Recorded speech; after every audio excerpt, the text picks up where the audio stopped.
Oke, baik. Assalamualaikum warahmatullahi wabarakatuh. Selamat pagi, siang, dan malam untuk warga Adirayata D3 Akuntansi 2019. Pada kesempatan yang berbahagia ini, saya akan melanjutkan part 2 yang pertama, yaitu membahas tentang faktor yang mempengaruhi kualitas akuntansi. Oke. Jadi faktor-faktor yang mempengaruhi kualitas akuntansi yaitu ada tiga ya. Yang pertama itu noise accounting rules, yang kedua itu forecast error, dan yang ketiga itu accounting choice. Oke, yang pertama dulu ya, adanya noise dalam accounting rule. Noise itu artinya bias. Accounting rules adalah standar atau prinsip. Nah, jadi manajer itu kan harus memilih apa itu peraturan-peraturannya yang mau digunakan untuk perusahaannya. Tetapi karena terkadang manajer tidak mengetahui peraturan-peraturan yang begitu banyak, akan muncul yang namanya asumsi manajer. Asumsi manajer ini yang dikhawatirkan akan timbul human error dan sifatnya itu subjektif. Maksud sifat subjektif itu apa gitu? Sifat subjektif itu manajer itu akan memandang perusahaannya itu sebagai perusahaan yang baik atau memilih tata cara penghitungan yang sebaik mungkin agar perusahaannya itu tampak bagus. Oke, lanjut dua. Yang kedua itu ada forecast error atau di sini bisa kita artikan satu persatu. Forecast artinya peramalan, atau prediksi, dan error itu ada artinya itu kesalahan. Nah, jadi ada kesalahan dalam memprediksi. Nah, misalnya di sini saya ambil dari PPT dosen TM2 ya.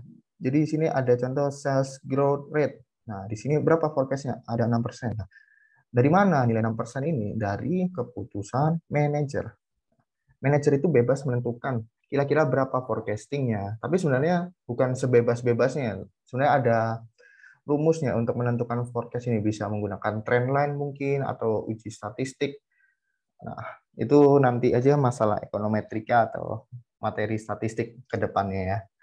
Jadi yang pertama itu 6% ini kan adalah keputusan manajer. Nah, dan belum tentu terjadi kan. Namanya juga prediksi kan bukan sudah terjadi.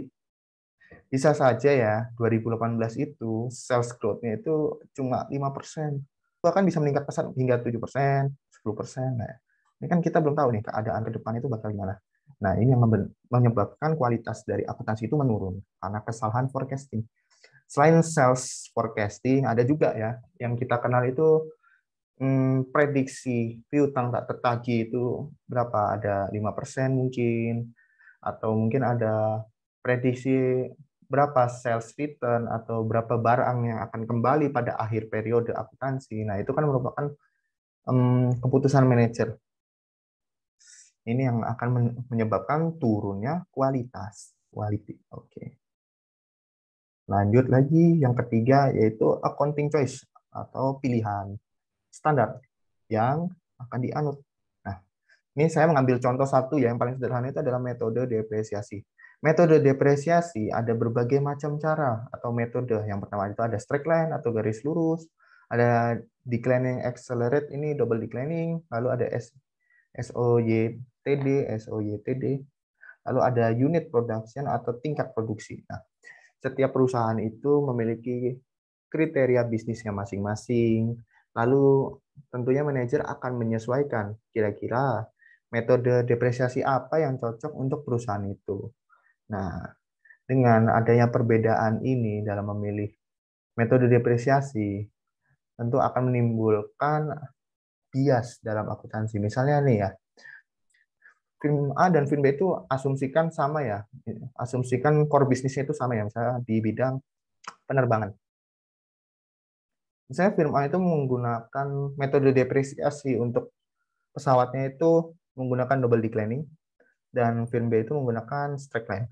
Nah, double declining dan straight line ini kaitannya kan pada depreciation expense ya. Pengakuan depreciation expense itu akan sama setiap tahunnya dibagi secara merata. Sedangkan double declining akan mengakui beban-beban yang lebih besar di awal dan lebih kecil di akhir. Kira-kira begitu ya. Nah, gimana implikasinya? Implikasinya depreciation expense kemana? Ke income statement. Income statement. Jika income statement yang menggunakan metode double declining itu akan menghasilkan net income yang rendah. Sedangkan yang menggunakan straight line itu tentunya akan lebih tinggi daripada double declining. Nah, kan. Nah, dari sini core bisnisnya sama penerbangan, tapi metode akuntansinya berbeda karena keputusan manajernya. Nah, tentunya nanti nggak bisa dibandingkan secara langsung dong, karena yang satu pakai double declining, satu pakai straight line, kita harus samakan, atau nanti kita akan belajar di TM3. Oke, selanjutnya kualitas informasi akuntansi itu menyangkut dua ini. Yang pertama relevance, dan yang kedua reliable. Relevance ya, untuk membuat keputusan. Nah, kira-kira dengan akuntansi atau dengan laporan keuangan itu, apakah bisa kita membuat sebuah keputusan untuk menyimpulkan bahwa perusahaan ini bagus atau perusahaan ini buruk atau kurang bagus? Nah, itu apakah udah cukup relevan? Lalu yang reliable itu,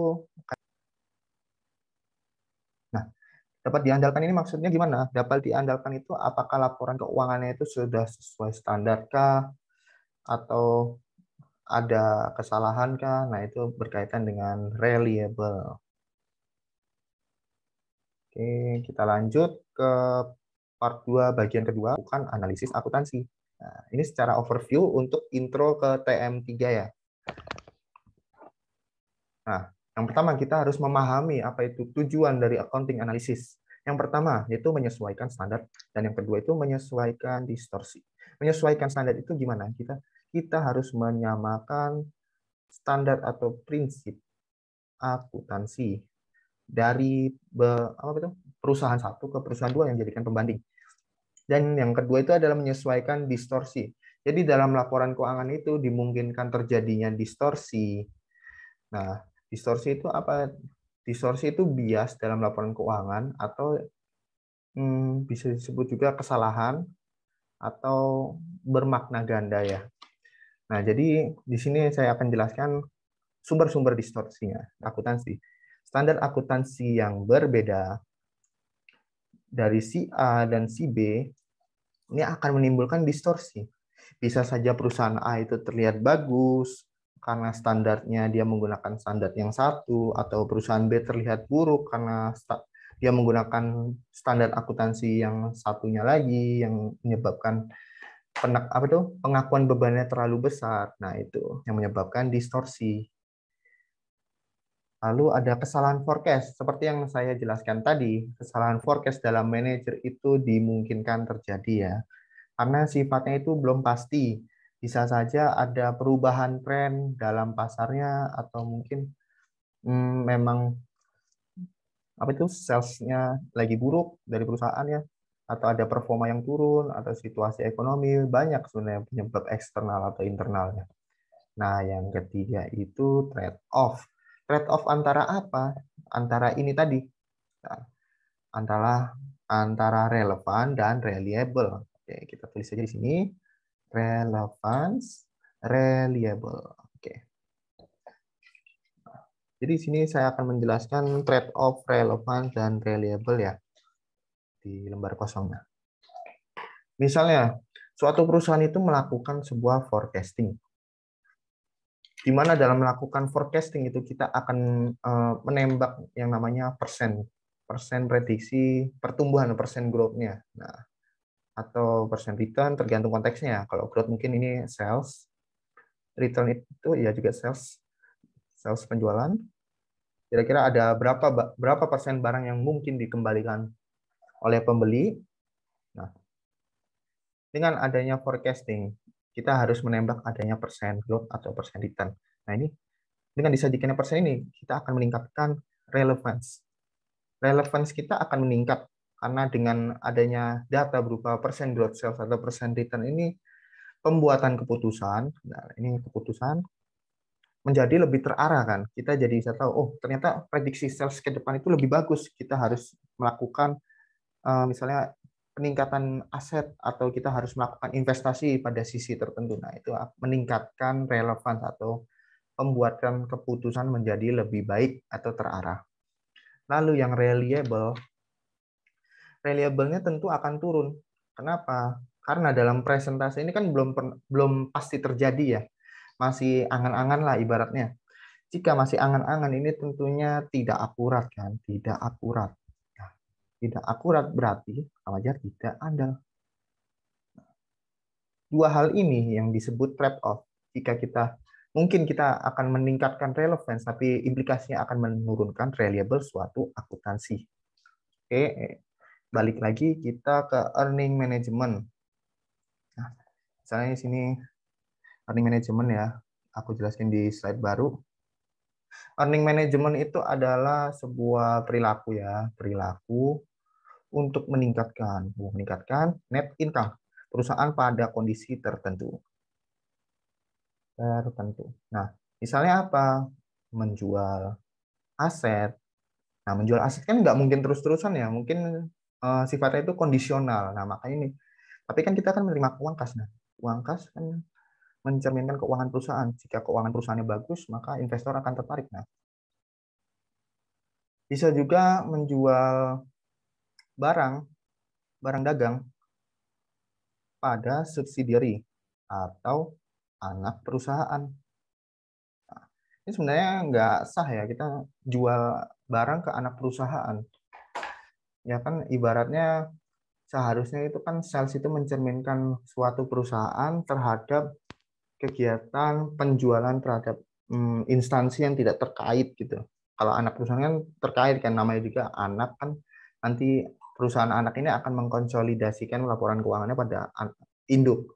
Nah, ini tidak sah ya hitungannya ya, tidak sah menjual pada anak perusahaan.